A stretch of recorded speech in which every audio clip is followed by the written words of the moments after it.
Hello friends, সবাই কেমন আছো? তো আজকে দেখো এসেছি আমার একটা প্রবলেম শেয়ার করতে। তো এই যে দেখতে পাচ্ছ একটা গোলাপ গাছ আমার, ঠিক আছে, একটা সুন্দর পিঙ্ক কালারের গোলাপ গাছ দেখো কুড়িয়ে এসেছি, খুব সুন্দর।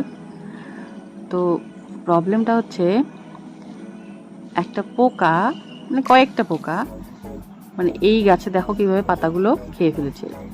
ঠিক আছে, এই যে পোকাটা দেখতে পাচ্ছ, এই পোকাটা এই পাতাগুলো খেয়ে ফেলে। তো আমি বুঝতে পারছি না, অনেক কিছু এর আগে অ্যাপ্লাই করেছি, চলে যায়, বাট আবার কিছুদিন পরে আবার চলে আসে। তো ও বারবার এভাবে এসে গাছটাকে এভাবে ক্ষতি করছে, পাতাগুলো খেয়ে ফেলছে, মাঝে মধ্যে কুড়িগুলোও খেয়ে ফেলছে। তো তোমাদের বাড়িতেও যদি গোলাপ গাছ থাকে, কারো এই প্রবলেম থাকে, তো কীভাবে সেটা সলভ করেছো কেউ যদি জানো তো প্লিজ আমাকে অবশ্যই কমেন্ট করে জানাও। Thank you.